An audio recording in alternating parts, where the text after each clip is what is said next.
Bienvenidos. Bienvenidas. Doble tracción.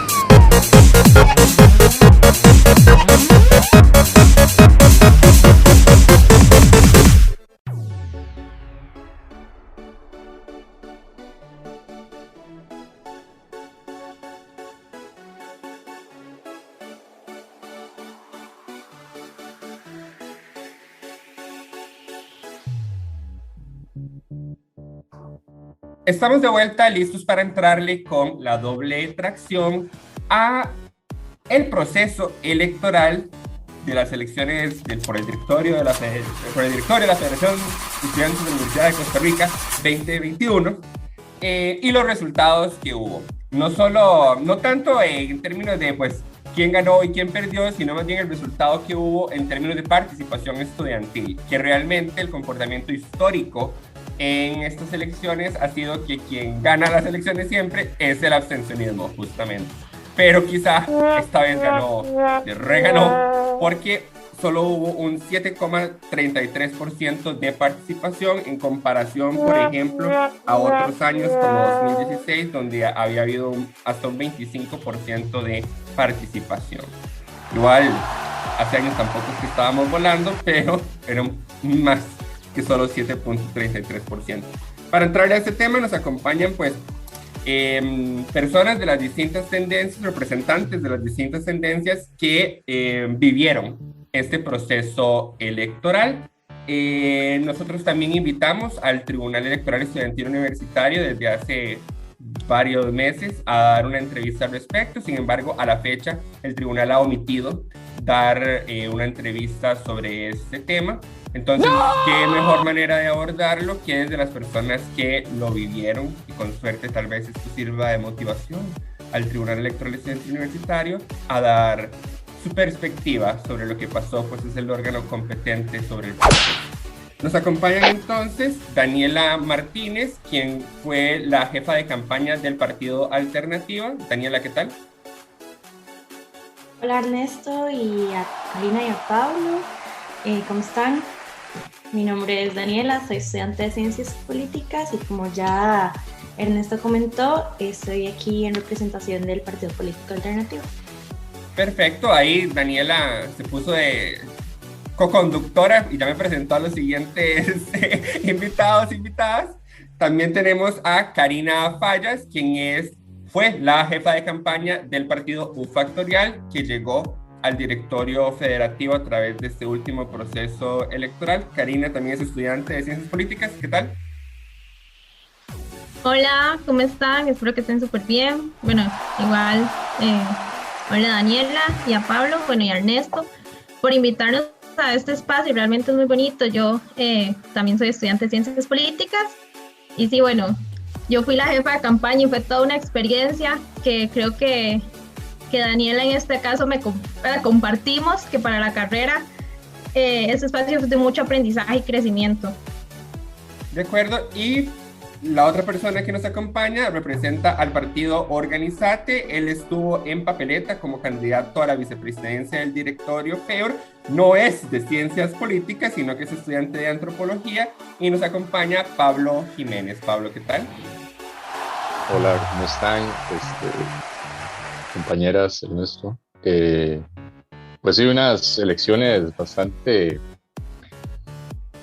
peculiares y vamos a desmenuzarlo ahora mismo. Perfecto, entremos de una vez a eso. Vamos a desmenuzar el asunto. Quizá tal vez para quienes nos escuchan e incluso quienes son parte de la universidad, porque solo alrededor, menos como 3.157 votos fueron emitidos.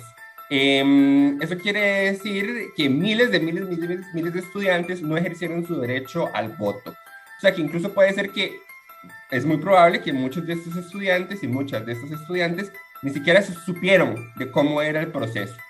Esa es una de las principales diferencias que marcó estas elecciones. Entonces tal vez ayudémonos entre nosotros a reconstruir cómo es que se podía votar en estas elecciones. Entonces, estos estudiantes y estas estudiantes tenían que ingresar a un enlace de Zoom, es así, para solicitar su papeleta, ¿correcto? Bueno, yo ahí agregaría que Ajá. esto era por medio del enlace padrón.ucr.ac.cr, si no estoy mal. Entonces, ahí fue, bueno, ahí inicia el proceso para usted meterse al sistema que el tribunal, en conjunto con varios estudiantes de la UCR de informática, se creó el sistema.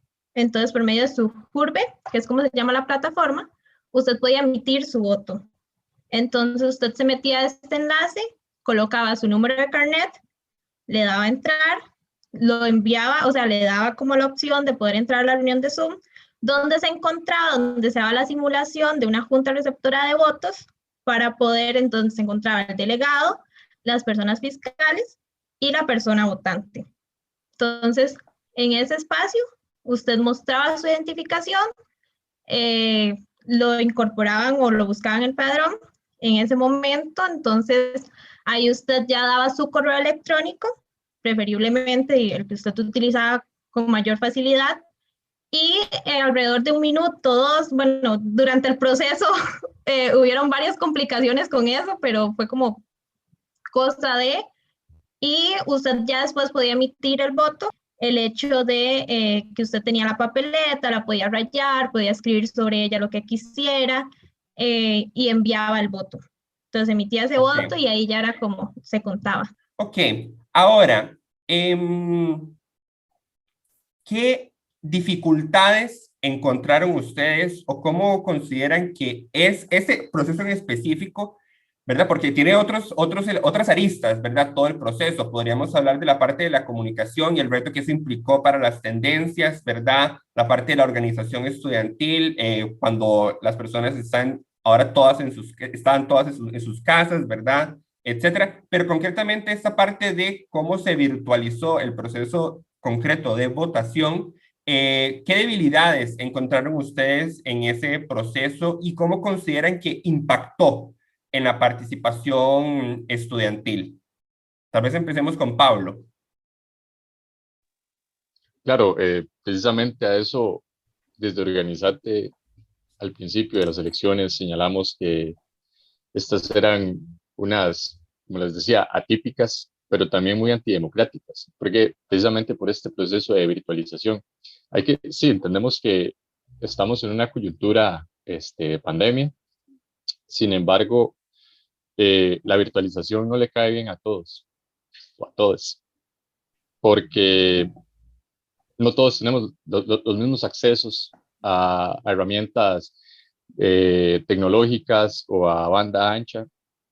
Por ejemplo, aquí tenía un dato, para el primer semestre del año pasado, 6.000 estudiantes se vieron obligados a casi que renunciar a más de 8.000 cupos. ¿Y por qué señalo esto, Ernesto? Porque para poder votar, el TEU señaló que debían de estar matriculados mínimos en el segundo semestre del 2020 y el tercero, el 2020, verano. Si no se estaba matriculado, no se podía votar. Entonces, yo ahora voy. De estos estudiantes que fueron obligados a regresar a casa, ¿cuántos de ellos tuvieron la posibilidad de matricular en el segundo semestre y en el tercer semestre? Y eso se refleja en la alta proporción de abstencionismo que hubo en estas votaciones. Entonces, para mí esa fue la principal traba que se puso. Unas elecciones antidemocráticas que no garantizó el derecho al sufragio a la totalidad de la población estudiantil, básicamente. Ok, bueno, ahí se toca otra de las aristas, ¿verdad? Pero específicamente con el tema de este proceso en 3 etapas, usted lo que diría es que afectó, por ejemplo, en términos de que no todas las personas tenían la conectividad para llevar a cabo este proceso. Y la falta de coordinación también con el TEU, lo vemos en medicina, una gran población, la verdad, nos contaba que entró a ejercer el voto y desde el TEU le dijeron que no estaban matriculados, no estaban empadronados, y ellos dicen, ¿por qué? y les responden los del TEU, precisamente ustedes son los que tienen la responsabilidad de ver si están empadronados o no, pero ¿cómo voy a saber yo si estoy empadronado? Si ya cumplí con los requisitos previos, que era estar matriculado el segundo semestre del 2020 y el tercero del 2021, y aún así llego a votar y me encuentro con que no estoy empadronado. Entonces el TEU básicamente lo que dice es, esto es culpa de ustedes, no es culpa de nosotros. Entonces hay problemas también de coordinación, ¿no? Ok. Daniela y Karina, ¿qué opinan ustedes? ¿En qué medida suscriben ustedes lo que describe Pablo y qué agregan desde la perspectiva de ustedes? Sí, bueno, en realidad esto fue una problemática que desde Alternativa fue altamente denunciada, entendiendo que pues desde el principio se buscó, junto con el TEU, asegurar que la mayor parte de la población estudiantil participara en este proceso. Recuerdo muy bien que en una de las reuniones se le consultó si existía la posibilidad de que existiera urnas presenciales cumpliendo todas las medidas sanitarias estipuladas por el Ministerio de Salud, esto entendiendo que habían personas que tal vez no podían asistir, digamos, como a estas urnas virtuales por temas de conectividad, pero sí podían llegar a tener acceso a una parte presencial, también entendiendo que la brecha digital puede jugar como sus estragos en un contexto de pandemia en el cual todos estamos adaptándonos a la virtualidad. Bueno, la respuesta fue negativa, entendiendo que, bueno, es un poco complicado coordinar esas cosas. Sin embargo, se nos aseguró que iba a ser pues un sistema que no se iba a caer, iba a ser un sistema que no iba a consumir tantos datos, iba a ser un sistema que no iba a significar problemas, y aún así hubo personas a las cuales se les tardó hasta 7 horas en llegar el link de acceso a la papeleta. Esto es sumamente preocupante debido a que muchas personas sintieron que entonces su voto no estaba siendo tan efectivo. No obstante, pues la mayoría de ellos recibieron al final su link de acceso, ¿verdad? Sin embargo, pues muchas personas no pudieron votar debido a que pues nunca les llegó, sino hasta mucho tiempo después, y no sé, se les fue, solo en ese momento podían votar, y hasta 1 hora, 2 horas, hasta 7 horas después les llegó, y eso es bastante preocupante. Ahora, con el tema de medicina, justamente me gustaría ampliar en ese tema, hablando de que cuando se realizó la consulta al tribunal, el tribunal lo que alegó fue que las personas de medicina no se encontraban matriculadas en el segundo o tercer semestre, como dice Pablo. Sin embargo, estas personas provienen, digamos, de un sistema que se llama actualmente retorno COVID, que son aquellos y aquellas estudiantes que en algún momento estuvieron matriculadas, pero por la situación pandémica no pudieron seguir con sus estudios y tuvieron que quedar pues en una condición dependiente, ¿verdad?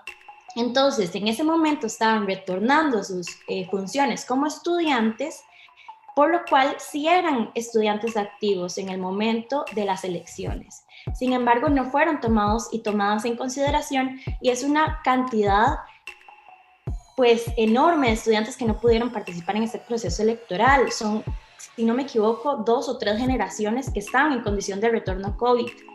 En ese momento lo que se nos dijo ante las consultas fue que, bueno, a la hora de que ya se aprobara el padrón oficial, no se agregaba ni se quitaba a nadie del padrón.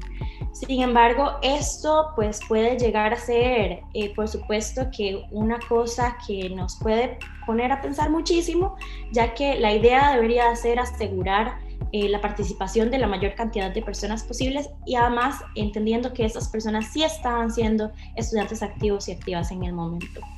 Entonces, bueno, suscribo por esa parte y por otra parte, me parece que este proceso, a pesar de ser tan atípico, la principal brecha que se dio fue la falta de acceso a la información, en donde gran parte del trabajo se le recargó a los partidos políticos, que normalmente en la presencialidad se hace porque los partidos políticos son quienes se encargan de informar a la comunidad estudiantil, pero esta vez pues no se tenía tal vez las herramientas como otras instancias sí la tenían. Por ejemplo, la utilización del correo institucional para informar a la población estudiantil que en ese momento estábamos en elecciones, un proceso electoral, hubiese sido muy bueno para poder,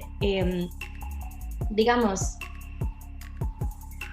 llegarle a la mayor cantidad de personas, lo cual, pues que yo sepa, no fue utilizado. Son cosas que por el momento yo puedo como identificar, pero fijo, entre Pablo, Karina y todas las personas que participamos del proceso, podríamos sacar un montón de cosas que ahora sabemos que pudimos haber hecho.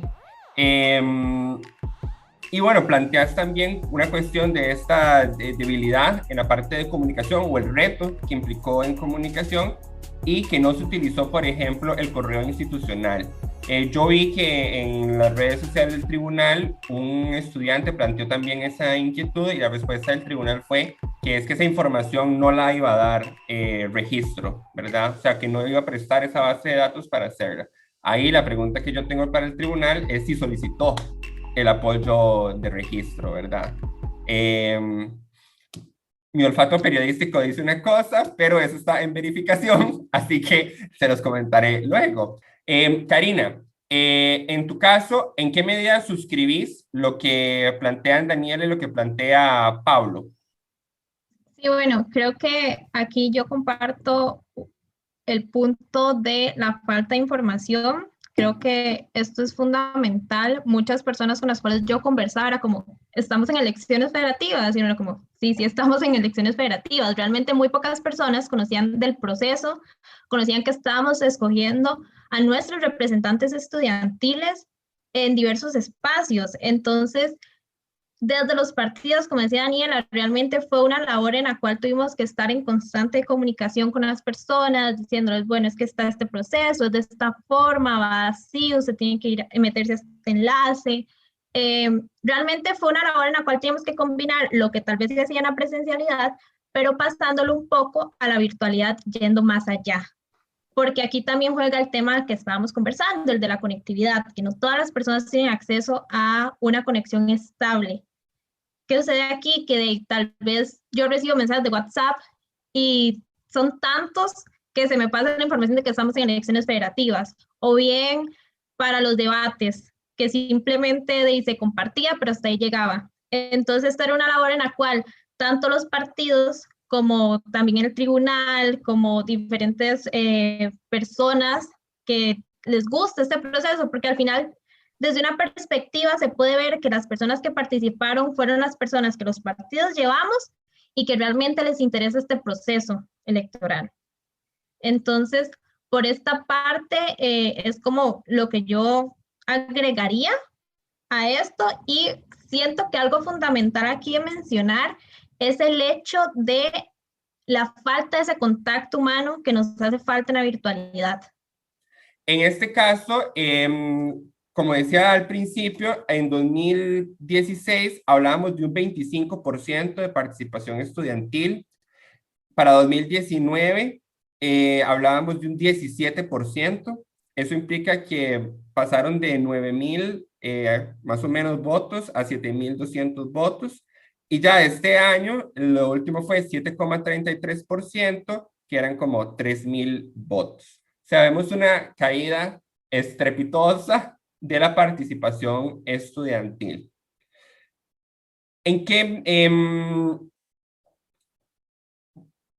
¿Hasta dónde se debe esto a la pandemia? Quisiera yo preguntarles, ¿qué otros factores han influido en esta caída en la participación estudiantil? Bueno, ese es un tema muy interesante, el abstencionismo. Realmente podemos durar horas analizándolo y comentando, pero creo que este punto de la virtualidad, y se ha visto tal vez en diversas etapas como ha ido cayendo toda la participación de la comunidad estudiantil, y es ese desapego que ha existido de las personas estudiantes con la federación y con sus representantes, que realmente ha habido un momento en el cual no ha existido. Entonces esa parte en cual no sé qué es la FEUR, no sé para qué funciona, existe, para qué sirve. Entonces tal vez todo eso ha generado una bolita de nieve que ha ido creciendo y creciendo y creciendo, y que realmente llega a un punto en el cual a las personas no les interesa. Creo que primero tenemos que empezar por qué es que ha existido un patrón en cuestiones de abstencionismo y cómo este ha venido siendo característico de los procesos electorales democráticos dentro de la Universidad de Costa Rica. En general, como dijo Ernesto antes, esto ha sido algo que ha venido pasando desde hace ya muchos años. El hecho de que las personas no participen se viene a una problemática estructural en la cual no todas las personas tienen pleno conocimiento de qué es lo que está pasando a nivel coyuntural dentro del movimiento estudiantil. Esto, bueno, entendiendo que no solamente la Federación de Estudiantes está compuesta por el directorio o las y los representantes ante el consejo. También tenemos, bueno, el tribunal dentro de estos mismos, también tenemos a las asociaciones estudiantiles, tenemos a los tribunales internos de cada carrera, tenemos a Contra, tenemos también, bueno, etcétera, a todos los órganos que podemos mencionar dentro del movimiento estudiantil, y pues podemos ver cómo la participación a nivel interno del movimiento estudiantil ha venido disminuyendo cada vez más. Por lo cual concuerdo con Karina cuando ella habla de la necesidad de que como participantes o representantes estudiantiles dentro del movimiento estudiantil deberíamos de impulsar la necesidad de participar en estos espacios de toma de decisiones. Sin embargo, sí creo que es una problemática estructural y es una problemática que viene siendo acarreada desde hace ya varios años, muy probablemente desde mucho antes de que yo misma entrara a la universidad, de que Karina o de que Pablo entraran a la universidad. Ahora, pensando en el directorio saliente, es cierto esto de que debió de ser adaptado un plan de trabajo que fue pensado a la presencialidad, que fue pensado para ir hasta las comunidades, que fue pensado para ir hasta las sedes y recintos regionales, trabajar en conjunto con toda la comunidad estudiantil a la virtualidad. Un proceso más que atípico. Lo que sí es cierto es que se pudo generar una reestructuración dentro de lo que cabe positiva, entendiendo que este directorio saliente fue el primero que tuvo que asumir este reto, ¿verdad? Creo que es importante recalcar que a este directorio se le dio una medalla institucional debido a la labor que dio para la adaptación al proceso de virtualización, al nivel, digamos, de representatividad que tuvo ante el movimiento estudiantil en una situación tan atípica y que necesitó tanto un directorio, teniendo pues que pasar por procesos súper importantes y tener que plantear proyectos para con el estudiantado, como lo fue el Fondo Solidario o la implementación de las Compus FEUR, que ayudaron, por supuesto, a que el estudiantado pudiera seguir de manera activa dentro de su condición de estudiantes, ¿verdad? por lo que a mí me parece que este directorio saliente marcó un precedente para que directorios futuros, asociaciones estudiantiles y otros órganos podamos unirnos y trabajar en conjunto en pro de buscar respuestas según las situaciones coyunturales que suceden a nivel no solo interno de la universidad, sino también a nivel país y a nivel internacional. Entonces, bueno, por ahí creo que va mi respuesta y igual creo que podríamos hablar todo el rato de por qué es que el abstencionismo pues sigue siendo una problemática, pero como dijo Karina, es una problemática que vivimos en todos los ámbitos políticos. Como politóloga próxima a graduarme, puedo decir que el abstencionismo es una problemática que existe en todos los espacios políticos democráticos.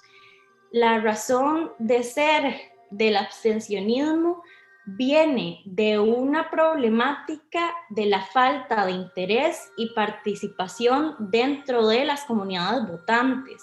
Entonces ahí podríamos pensar en de dónde viene la falta de interés y participación. Viene de las cargas académicas extremadamente altas que no nos hacen pensar en otras cosas más que en las notas que tenemos que sacarnos. Viene de la necesidad de reestructurar espacios que ya se ha venido haciendo como movimiento estudiantil desde los distintos espacios de incidencia. Viene de muchas otras cosas más, ¿verdad? Que tal vez podríamos hasta hacer un proyecto de tesis del tema. Sin embargo, bueno, creo que sería alargarnos demasiado y la verdad es que me apasiona muchísimo, entonces... Bueno, pero ahorita regresamos con eso, pero me gustaría escuchar la perspectiva de Pablo. Daniela habla de un problema estructural.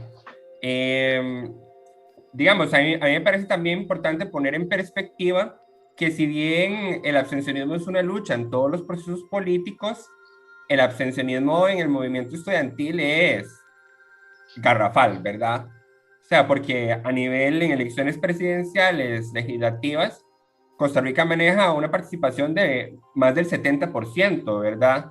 Mientras que en procesos municipales es al revés, hay un abstencionismo de casi el 70%, y en este caso, las últimas elecciones federativas incluso superan ese nivel de abstencionismo. O sea, que el fenómeno del abstencionismo dentro del movimiento estudiantil destaca por lo altamente negativo, ¿verdad? Que es ese abstencionismo. O sea, no es un abstencionismo común, por así decirlo. Entonces, para vos, ¿dónde está el problema estructural? El problema con estructural, si es estructural, eso quiere decir que no comenzó con el último directorio, ¿verdad? Que no comenzó con el tras anterior, sino que hay algo en el propio sistema, pues que está provocando que haya este abstencionismo o que lo ha provocado, ¿verdad? Que ha generado ciertas culturas, que ha generado ciertas incomunicaciones. ¿Vos cómo lo ves? Claro, evidentemente es una situación muy, muy preocupante que afecta a los diversos partidos que estamos aquí representados. Yo diría que sí, evidentemente es una problemática estructural, pero hay que ver por qué hay que ir al centro del asunto. Vamos y al es centro. precisamente Lléveme ahí. que la población, hay un desinterés, evidentemente, de la población estudiantil respecto a las políticas universitarias propiamente de la FEU. ¿Y qué es lo que sucede? Haciendo un poco ahí de etnografía virtual con herramientas antropológicas, veía que cada que decíamos, poníamos el post, ¿no? En redes, entonces los invitábamos a votar, entonces la mayoría decía, si ni siquiera voto presencialmente, menos voy a sacar mi tiempo para votar en virtualidad. ¿Y qué es lo que sucede? Pienso que es más que nada que las los diversos directorios anteriores no han garantizado a la población estudiantil esa representatividad que tanto caracteriza a la FEUR. La FEUR antes llegaba a cualquier manifestación y era tajante, ¿no? Era la vanguardia, hacía el parteaguas en las problemáticas sociales que enfrentaba el país, pero de un momento a otro se ha venido declinando esa participación, esa imperancia de el movimiento estudiantil representado por la FEUR. Entonces las personas, las y los estudiantes, después de todos estos grandes luchas que ha dado la FEUR, y al comenzar a ver que en realidad ya no está respondiendo de la misma manera, y es precisamente para eso que votamos, ¿no? Votamos es para que nos representen y para que hagamos la diferencia. Como universidad también tenemos injerencia nacional. Y al ver que no se está dando esto, la población estudiantil se le ha olvidado lo verdaderamente importante que puede ser la Federación de Estudiantes para ganar luchas, para hacer movilizaciones. Entonces, ante esta inactividad, básicamente eso es lo que voy, ante esta inactividad y poca presencialidad de las federaciones pasadas, los estudiantes nos hemos ido olvidando, las y los estudiantes nos hemos ido olvidando de esta importancia y comenzamos básicamente a prescindir de todo este aparato. Lo que lleva precisamente a esto de que por qué se vota más en elecciones nacionales que las cantonales, porque pensamos que los alcaldes no importan tanto, pero el presidente sí, cuando en realidad es el gobierno local y por supuesto que va a tener mucha diferenciación desde ámbitos nacionales a más locales. Pasa lo mismo con la FEUR, nos hemos ido olvidando de lo importante que es esta organización y lo importante, por supuesto, que puede ser para nosotros como movimiento estudiantil en todas las luchas que estamos pasando y que van a venir. Entonces pienso que ese es realmente el corazón del asunto. Ahora, Karina, se pintan estos distintos paisajes de por qué está heredando, porque sería una herencia, el directorio de U Factorial, este sistema que promueve el abstencionismo o facilita, ¿verdad? Abstencionismo. ¿Qué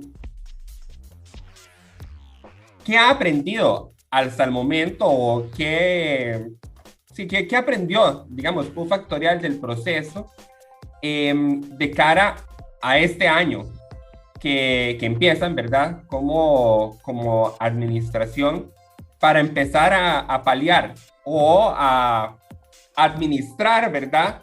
Ese abstencionismo y esa apatía que describe tu compañero y compañera del movimiento estudiantil, ¿verdad? Porque creo que, digamos, es importante dejar claro que en un año ningún directorio, ¿verdad?, va a lograr resolver un problema sistémico. Por supuesto que no. O sea, es así, ¿verdad? O sea,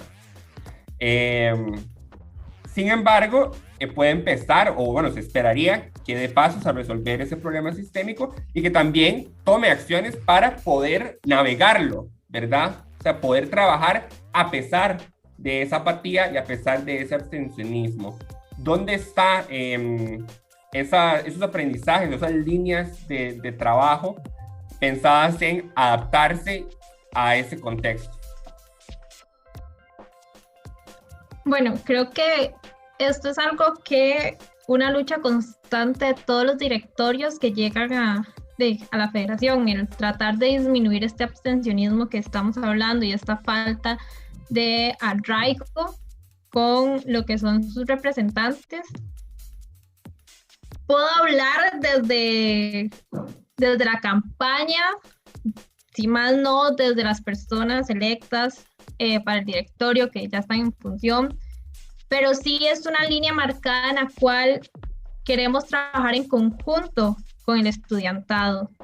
Realmente poder escucharles cuáles son sus necesidades y llegar a actuar, llegar a hacer y a proponer. Queremos hacer esa diferencia en la cual vamos a no solo hablar y a negociar, sino realmente hacer, ir más allá, marcar esa diferencia que si bien directorios pasados han tenido y han hecho un excelente trabajo. Por ejemplo, el directorio pasado, Dani, aquí no me deja mentir, creo que lo del Fondo Solidario, lo de ahora que dejaron con el Fondo de Conectividad, realmente son proyectos que ayudan mucho a la comunidad estudiantil y que se deben seguir y que se van a seguir. Porque estos son aspectos que la comunidad estudiantil necesita. Y pues bueno, este trabajo en conjunto que se debe hacer con la comunidad estudiantil, estar en constante comunicación, que creo que eso es clave, estar mostrándoles qué es lo que se está haciendo, qué no se está haciendo, cómo se está trabajando. Esa transparencia es lo que las personas necesitan, esa comunicación constante. Aquí en este entorno virtual de la universidad, el estar informados de lo que se está haciendo es fundamental, porque las personas tienen más, se sienten más integradas en todo este proceso. Al final, el movimiento estudiantil somos todas y todos y todes los que estamos en la Universidad de Costa Rica y somos estudiantes, no solo las personas que estamos en un cargo de representación estudiantil, sino que el movimiento estudiantil somos y todos y todas, todes.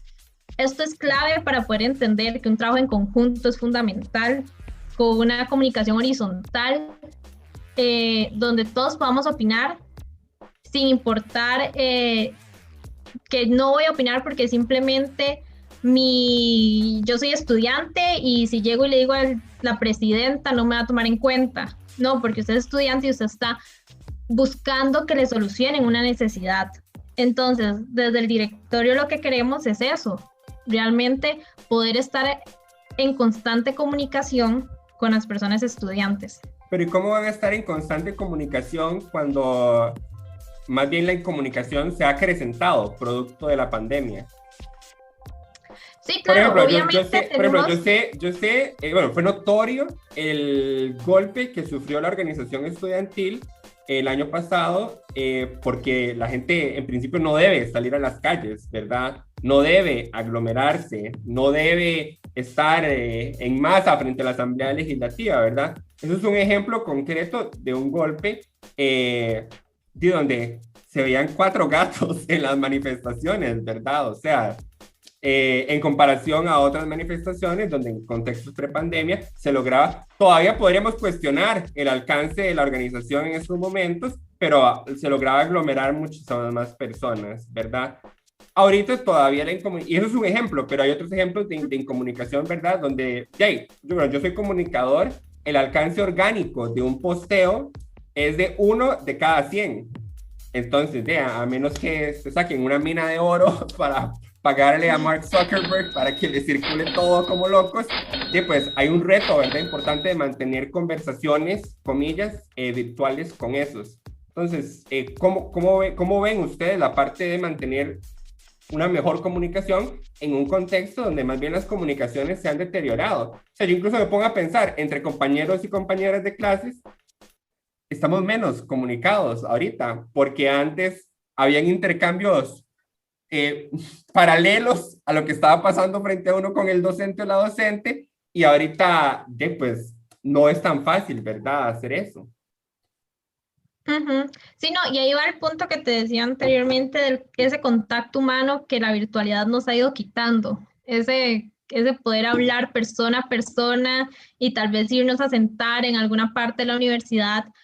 Pero aquí viene el reto también de que tanto el directorio saliente como el directorio entrante han ido y que hemos ido buscando cómo le llegamos a la comunidad estudiantil. Entonces, lo hacemos por medio de redes sociales. Existen las asociaciones de estudiantes de cada carrera. Tenemos que ir poco a poco desmenuzando cuál es el mecanismo correcto para realmente ir disminuyendo poco a poco ese abstencionismo, que las personas se sientan parte de. Aquí creo que existen diversos aspectos en los cuales podemos tomar en cuenta y que este directorio me imagino que ya lo está haciendo y está buscando herramientas para poder comunicarse de la mejor manera.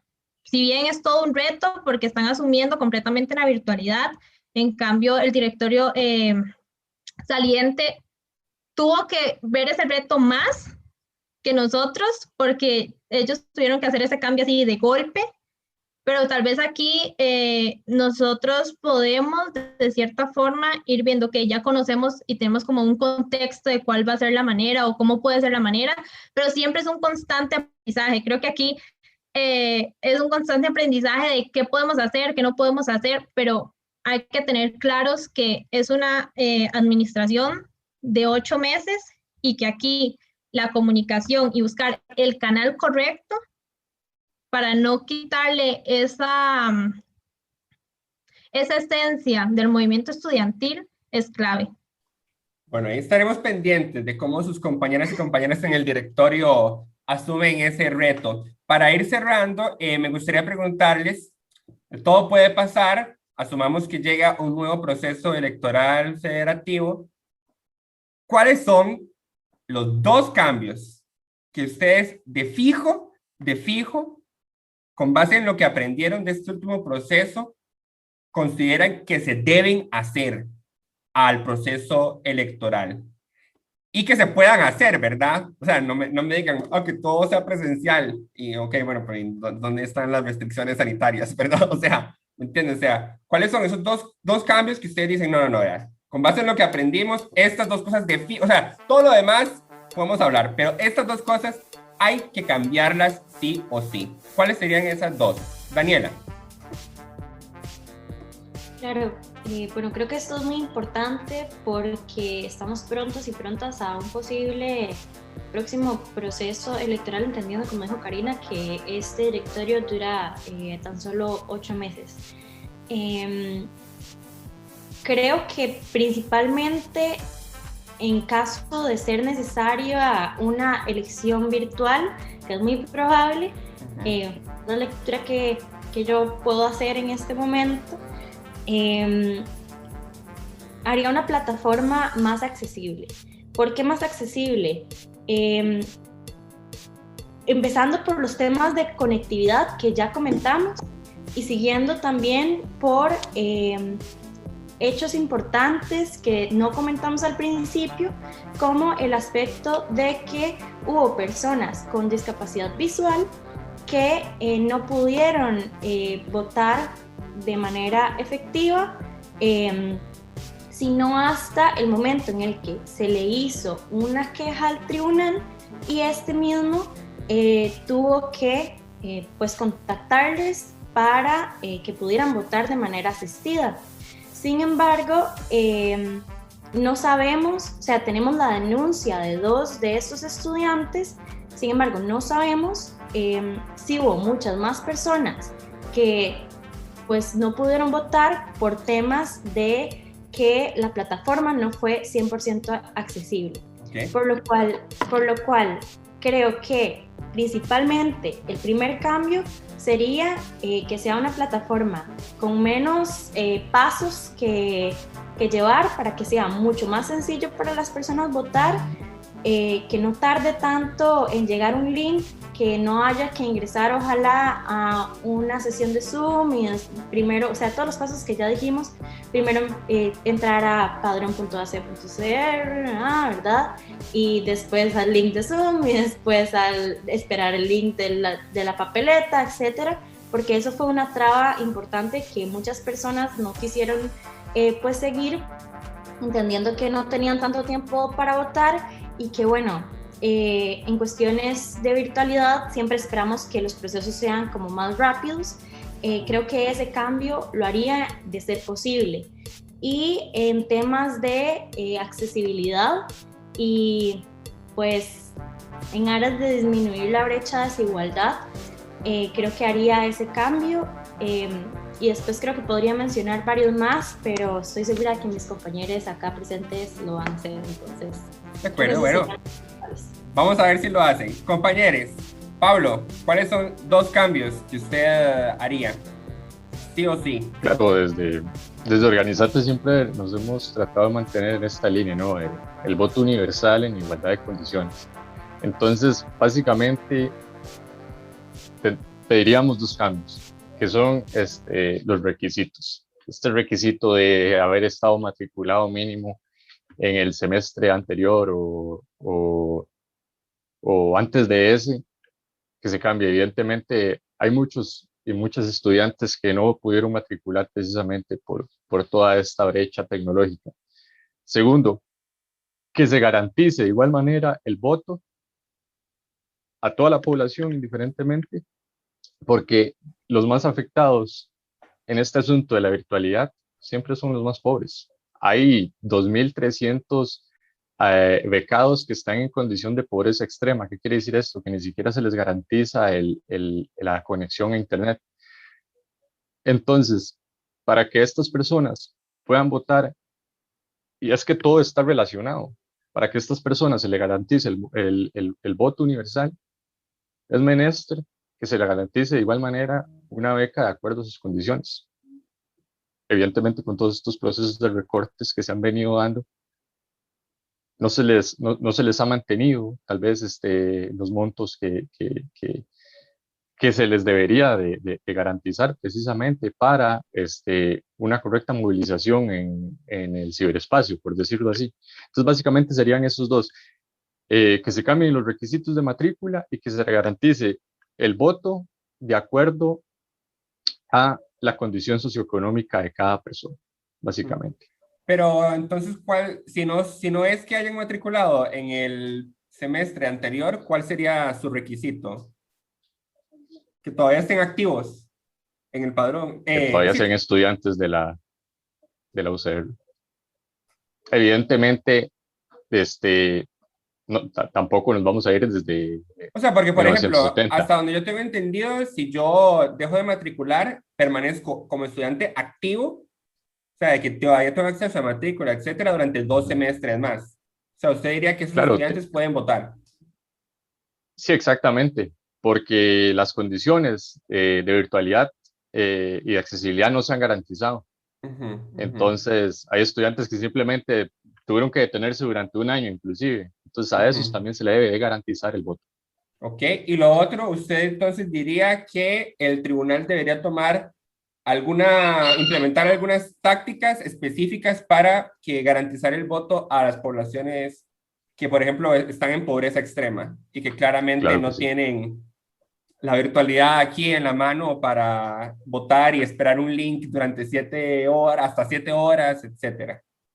Debe haber una coordinación entre los entes universitarios para garantizar este voto. Ok. Y de parte de Karina, ex jefa de campaña del Partido Factorial, ¿cuáles son 2 cosas que usted buscaría cambiar? O sea, que usted dice, esa cosa tiene que cambiar en el siguiente proceso electoral. Bueno, creo que aquí hemos llegado a un consenso en el cual es lo de la conectividad, tratar de asegurar completamente ese aspecto. Y la capacidad del sistema, eso de que se estén retrasando los correos realmente puede afectar y puede variar mucho en la cantidad de votos.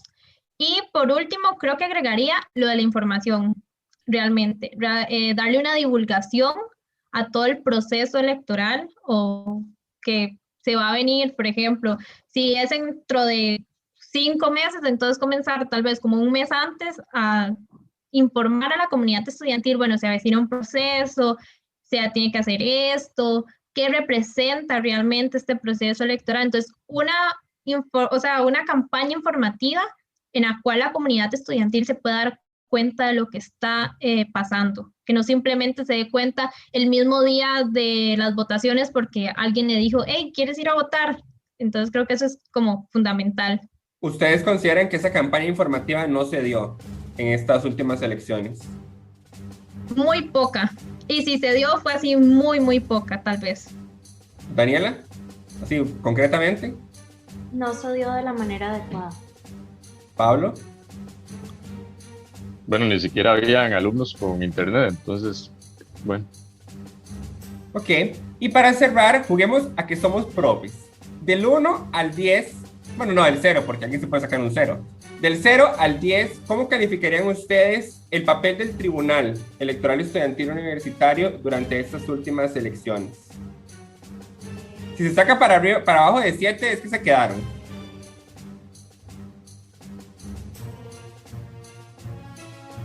En realidad, bueno, yo creo que no podemos ser tan simplistas como para poner una nota, porque hay aspectos bastante positivos que podemos considerar, como la adaptabilidad que se intentó dar a Pero en una nota usted incorpora los puntos que obtuvo y los malos.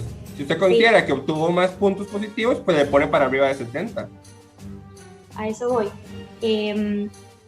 Y también hay muchos aspectos como los que ya mencionamos que pues son negativos y pueden ser mejorados y cambiados, por lo que desde mi perspectiva es muy difícil asignar una nota.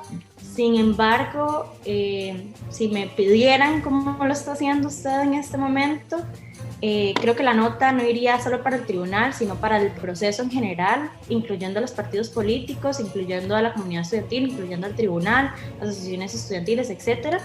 Y creo que la nota pues sería un 8. Bueno, pero ahí se fue por las ramas, Daniela, porque solo hay un órgano competente sobre el proceso electoral y es el Tribunal Electoral Estudiantil Universitario, ¿verdad? O sea, yo estoy seguro que si esa misma pregunta se la hicieran sobre elecciones de rectoría, no creo que aceptarían una respuesta de, bueno, pero todos somos el proceso electoral, no sé qué. O sea, solo hay un órgano a cargo y es el Tribunal Electoral Estudiantil Universitario o el TEU en el caso de los procesos que son por encima del movimiento estudiantil, o el Tribunal Supremo Electoral, el Tribunal Supremo de Elecciones, ¿verdad? Entonces, si usted no quiere ponerle un número, está bien. ¿Usted considera que fue eficaz el Tribunal Electoral Estudiantil Universitario? Considero que no fue eficaz en muchos aspectos. Y Okay. en otros, pues puede que sí, pero en la mayoría, pues. ¿Pablo? Sí, yo voy a responderle así directamente. Estas elecciones fueron súper elitistas y excluyentes, así que les daría un 45. Un 45. Qué nota tan específica. Veo que hizo matemática ahí por 45. Okay. Karina, ¿usted por qué parte se va? ¿Cuantitativa, cualitativa? Yo creo que es una combinación de ambas y comparto de cierta forma el pensar de Daniela. Creo que este es un proceso de aprendizaje tanto para el tribunal como para los partidos políticos y la comunidad estudiantil. No fue un proceso fácil, desde un principio se sabía que eran elecciones completamente atípicas, entonces por ese aspecto yo creo que daría un 8 porque siempre estamos en constante aprendizaje, como dije, para todas las partes involucradas. De acuerdo. Bueno, pues lo vamos a dejar hasta aquí. Nosotros reiteramos la invitación al Tribunal Electoral Estudiantil Universitario, que es el único órgano competente a cargo del proceso electoral, a aceptar una entrevista para hablar sobre todas estas debilidades, irregularidades o oportunidades de mejoras, como también se podría hablar, aunque a mí no me gustan esos eufemismos, honestamente. O sea, errores son errores, oportunidades de mejora son oportunidades de mejora y pifias son pifias. Y todas pueden existir, ¿verdad? Pero no necesariamente un error o un fracaso es algo condenable en sí mismo, ¿verdad? Como para no poder pues decirlo así, ¿verdad? Todas esas cosas pueden coexistir. Entonces, le reiteramos la invitación al Tribunal Electoral Estudiantil Universitario, que de por sí es parte de su rol como representantes públicos, rendir cuentas sobre las competencias que asumieron. Y les agradecemos a Daniela Martínez, ex jefa de campaña del Partido Alternativo durante el último proceso electoral, Karina Fallas, ex jefa de campaña del Partido U Factorial, quienes ocupan ahora recientemente, acaban de asumir un par de días, inician su camino administración del directorio federativo durante los próximos 8 meses, y agradecemos a Pablo Jiménez también, ex candidato vicepresidencial del partido Organizate, y pues estamos en contacto y pendientes de cómo se desenvuelve este año, a ver hasta dónde va a ser necesario implementar esos cambios al siguiente proceso electoral, o tal vez todo cambie para bien y podamos volvernos a ver en las aulas y fuera de ellas en el campo. Entonces, muchas gracias. Muchas gracias, a Ernesto ustedes. y compañeros. Buenas tardes. Buenos días. Buenos días.